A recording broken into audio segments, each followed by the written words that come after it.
ஏக் bad மா K நாம் campaign.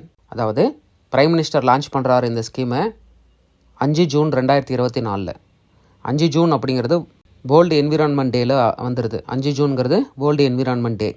இந்த ஸ்கீமோட நோக்கம் என்ன அப்படின்னா, நம்ம எப்படி நம்ம அம்மாவை ரெஸ்பெக்ட் பண்ணுறோம், ஹானர் பண்ணுறோம், அதே மாதிரி பூமி தாயை மதிக்க வேண்டும், பூமியின் மீது உள்ள மரங்களை பாதுகாக்க வேண்டும், லேண்ட் டீக்ரேடேஷனை தடுக்க வேண்டும், வறட்சியை தடுக்க வேண்டும், பாலைவனமாதலை தடுக்க வேண்டும், க்ரீன் கவரை இன்க்ரீஸ் பண்ணணும். அதாவது க்ரீன் கவர் அப்படின்னா மரங்களின் எண்ணிக்கையை அதிகப்படுத்தணும்.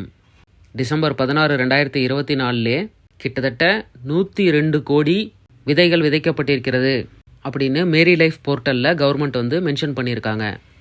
இந்த ஸ்கீமு மரம் நடுதல் மட்டும் அல்லாமல் மக்களிடம் விழிப்புணர்வை ஏற்படுத்தணும், மரங்களை பாதுகாக்கும் விழிப்புணர்வை ஏற்படுத்தணும் அப்படிங்கிறது நோக்கம். நிறைய செடிகள் நட்டுறாங்கல்ல, அதை எப்படி பாதுகாக்கிறது அப்படின்னா மக்களை வாலண்டியராக வர சொல்கிறாங்க.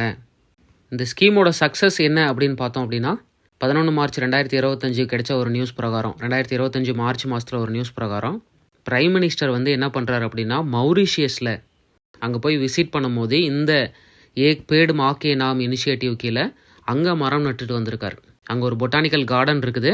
அந்த பொட்டானிக்கல் கார்டன் பேர் சர் சிஓ சாகுர் ராம்கூலாம் அப்படிங்கிற ஒரு பொட்டானிக்கல் கார்டனில் போய் மரம் நட்டுட்டு வர்றாரு. இதே மாதிரி கொயானா போயிருக்கும் பொழுதும் பிரைம் மினிஸ்டர் மரம் நட்டிருக்காரு.